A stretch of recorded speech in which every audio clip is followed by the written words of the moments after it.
Bom, já está conosco o nosso convidado para falar sobre segurança pública, o ministro Raul Jungmann. Ministro, bom dia, muito obrigado pela atenção de sempre. Bom dia a todos, bom dia ouvintes, à disposição. Ministro, falando primeiro sobre a segurança pública no Rio de Janeiro. Ontem teve um evento simbólico marcando o fim da intervenção federal no Rio de Janeiro. E o responsável pela intervenção, o general Braga Neto, afirmou que a missão foi cumprida. Eu pergunto para o senhor, como que a partir de agora é possível se fazer uma transição, porque não é do dia para a noite que as Forças Armadas, as Forças de Segurança deixam o Rio. Eles vão deixar, inclusive, alguns projetos para que o futuro governo, não só o governo Bolsonaro, mas também o governo do Rio, os dois governos toquem projetos nessa área. De que forma que essa transição vem sendo feita, ministro? Bom, essa transição, ela tem dois vetores, ou digamos assim, dois eixos. Um eixo, evidentemente, é a continuidade do planejamento, que, como você referiu, o general Braga Neto deixou um conjunto de projetos que compõem todo um planejamento para o ano seguinte, ou seja, para 2019, para aprofundar as mudanças que venham sendo feitas no sentido de recuperar a capacidade operacional das polícias no Rio de Janeiro. Em segundo lugar, é uma questão a ser decidida entre o futuro presidente e o futuro governador já eleitos sobre a prorrogação da chamada GLO, Garantia da Lei e da Ordem. Diferentemente da intervenção, a GLO depende de um decreto do presidente da República, não precisa passar como uma intervenção pelo Congresso Nacional, e isso prorrogaria a presença dos militares na segurança pública, embora não respondendo pela segurança pública. Eles estariam, como no passado, e isso aconteceu durante o tempo que eu era ministro da Defesa, eles estarão atuando no Rio de Janeiro, estarão participando das operações, mas não estarão no comando das operações como estavam até agora durante a intervenção. Felipe. Ministro Raul Jungmann, aqui é Felipe Moura Brasil, bom dia. Eu vi os dados de melhora nos índices de criminalidade. Houve redução de 13,6% no número de homicídios dolosos, de 19,58% no de roubo de cargas, 7,7% no de roubo de veículos, 7,3% no de roubo a transeuntes e de 2,5% no roubo de celulares. Eu pergunto, essas medidas, toda essa redução, foi um trabalho mais de enxugar gelo ou a intervenção teve uma capacidade de desarticular quadrilhas, de recuperar territórios conquistados há muito tempo pelos bandidos? Porque a gente sempre fica com preocupação, eu sou do Rio de Janeiro, de que passe por lá Forças Armadas, como passaram durante a Copa do Mundo, das Olimpíadas, depois vão embora e a criminalidade volte a aumentar. Então, a intervenção teve alguma capacidade de interferir nas raízes do problema? Eu acho que ela teve. Eu costumo dizer que a intervenção é como se você desse um medicamento a um sujeito, uma pessoa que está com febre, está com 41 de febre. E se você traz para 38, para 37,5, é evidente que você melhorou a situação daquele paciente, mas ao mesmo tempo ele continua com febre. Então, nesse sentido, o Rio de Janeiro continua com febre. Agora, para você conseguir debelar essa febre, que é a violência, que é a insegurança, que é tudo isso que você referiu, você precisa ter continuidade. Que eles iniciaram, colocaram dinheiro, foi colocado mais de 1,2 bilhão. Você comprou viaturas, comprou arma, comprou colete, você retreinou o pessoal, você tirou gente que estava fora, que estava em situação de administração, colocou ela nas ruas. O governo voltou a pagar exatamente a questão das horas que eles têm de folga. No Rio de Janeiro, um policial praticamente trabalha 8 dias por mês, já que ele trabalha 24 por 72. Então, tudo isso foi feito. Agora, isso evidentemente precisa ter continuidade. Eu me lembro que eu estive em Medellín, na Colômbia, onde foi a cidade mais violenta do mundo, nos anos 90, 91, eles tinham 382 mortes por 100 mil habitantes. Para você ter uma ideia, o Brasil tem 30 mortes por 100 mil habitantes e não está bem no filme. Isso não é bom, precisa reduzir. Eles tinham 382, hoje eles têm 25 por 100 mil. Ou seja, eles levaram 23 anos para chegar nesse número. Então não vamos imaginar que o Rio de Janeiro, ao ponto que chegou, a situação que chegou, serão 10 meses, por exemplo, que serão suficientes para poder reverter essa questão. Agora não tenha dúvida que a intervenção deixa a segurança do Rio de Janeiro melhor do que encontrou. Ministro, e em relação ao indulto de Natal do Michel Temer? Teve um julgamento no plenário do STF, ficou suspenso pelo pedido de vista do ministro Luiz Fux. No placar estava favorável ao indulto em 6-2, evidentemente se refere ao indulto natalino de 2017. Houve um desgaste para o governo depois, durante esse julgamento, antes e depois também, houve aí uma demora na decisão sobre assinar ou não um decreto de indulto de Natal neste fim de ano de 2018. Aí houve as informações ontem, anteontem, que não incluiriam os criminosos do colarinho branco nesse benefício. Como é que vai ser? Vai ser detalhado hoje o decreto de indulto de Natal desse ano? Bom, eu devo ter uma reunião com o presidente da República por volta de 9h30, 10 horas, onde nós vamos fechar esse indulto. Agora, queria dizer duas coisas. Em primeiro lugar, que o Supremo reconheceu que constitucionalmente cabe, e já tem maioria formada, 6-2, portanto, de que cabe ao presidente da República discricionariamente, ou seja, ao seu juízo, decretar um indulto, que tinha sido suspenso anteriormente por uma liminar do ministro Barroso. Por exemplo, o Supremo já decidiu que compete não ao presidente Temer, qualquer presidente, discricionariamente, segundo a Constituição, baixar um decreto. E no que diz respeito a propriamente o indulto, sim, a ideia é de que você tenha essa exclusão e outras mais, como crimes hediondos, crimes contra dignidade sexual, crime contra criança e adolescente. Isso também deve fazer parte do indulto. Agora, fechá-lo inteiramente e saber o que é que ele contém e o que é que ele não contém definitivamente, só logo mais quando nós estaremos fechando isso com o senhor presidente da República. Ministro, falando sobre a posse em relação à segurança, é um esquema inédito de segurança? De que maneira? Claro, a gente vem acompanhando as notícias nos últimos dias sobre esse esquema de segurança, mas é um esquema já mais visto para uma posse presidencial? Olha, eu não participo diretamente Sim. dessa coordenação. Quem faz isso é o Gabinete de Segurança Institucional da Presidente da República. Nós, evidentemente, participamos com a Polícia Federal, com a Polícia Rodoviária Federal, com a Força Nacional. Nós estamos engajados e temos gente representando a nossa área especificamente de segurança. Agora, pelo que me chegam as informações, e em face efetivamente do acontecido e de informações outras na área da inteligência, sim, deve ser um esquema de segurança inédito relativamente a posses anteriores.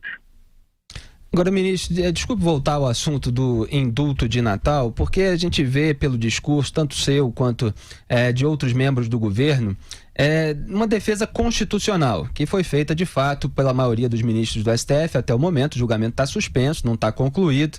Agora, qual é a justificativa moral? A gente vê muitas vezes a alegação de que há encarceramento em massa no Brasil. Eu já refutei bastante essa tese, distinguindo encarceramento em massa e a superpopulação carcerária. Queria que o senhor falasse também das condições dos presídios, o que o governo do Michel Temer conseguiu fazer a esse respeito. Eu lembro que no governo do PT chegou a ser anunciado R$1 bilhão para investimento em presídios, depois houve contingenciamento. No início do governo Temer foi anunciada a liberação dessa verba. Que fim levou isso? Porque a população brasileira não aguenta mais essa justificativa de que há uma superpopulação carcerária, logo começam a defender a soltura de bandidos para conviver com o resto da sociedade, enquanto muitas vezes a gente vê autoridades protegidas por seguranças pagos pelos pagadores de impostos brasileiros. Então, isso gera uma revolta muito grande.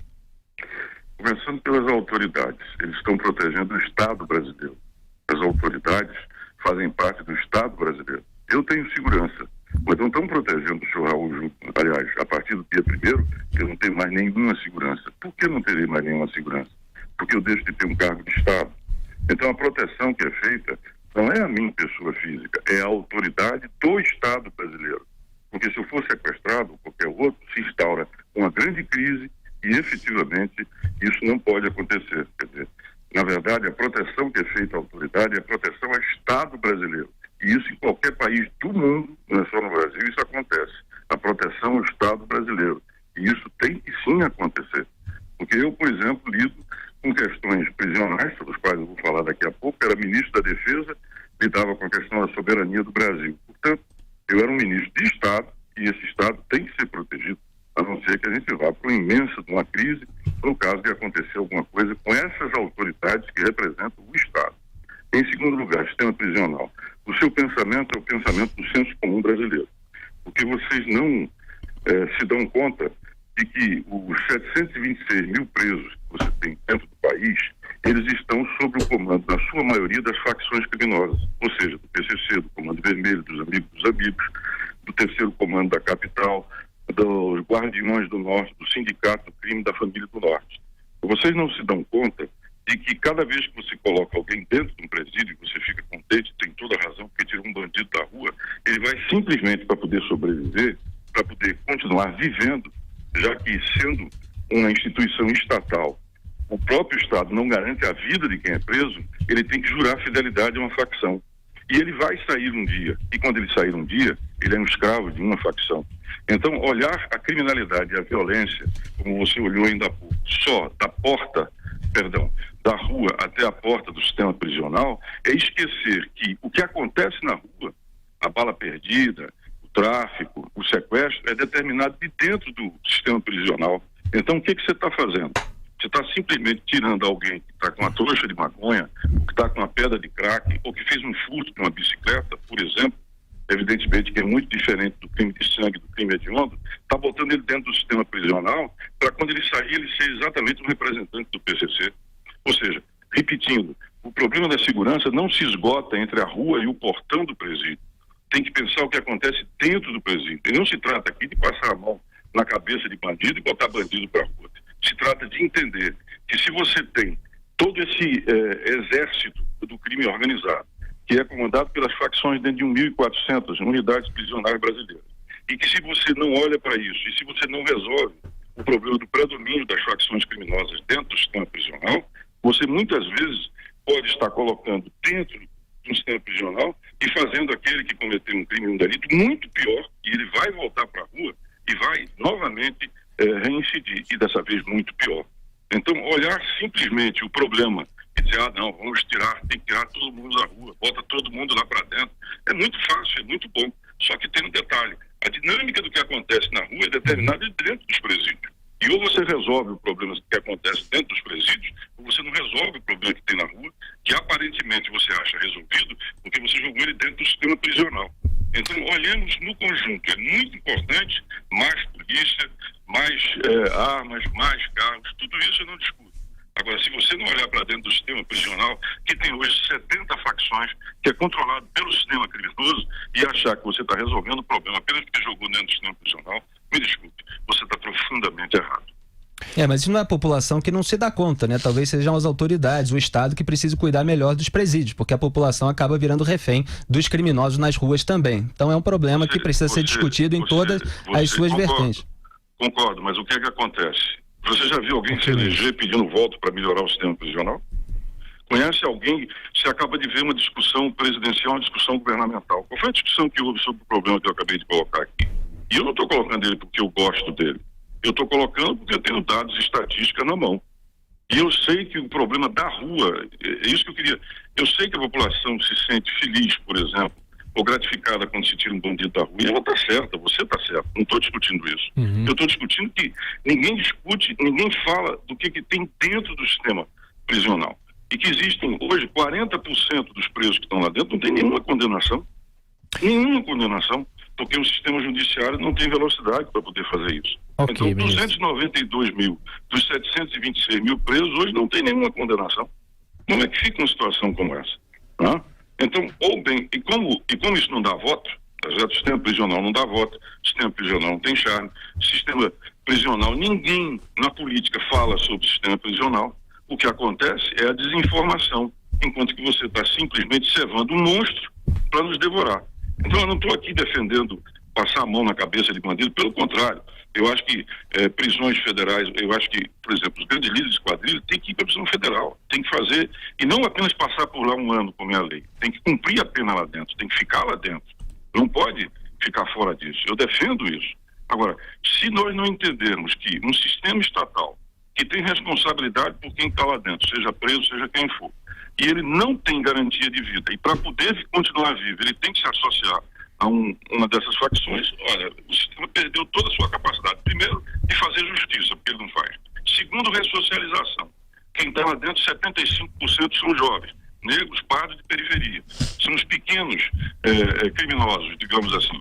Os grandes criminosos, eles são mais do que 1%, 2% do que nós estamos falando. Pois bem, esse jovem não tem, em 9 praticamente em cada 10, não tem nenhum trabalho lá dentro para fazer.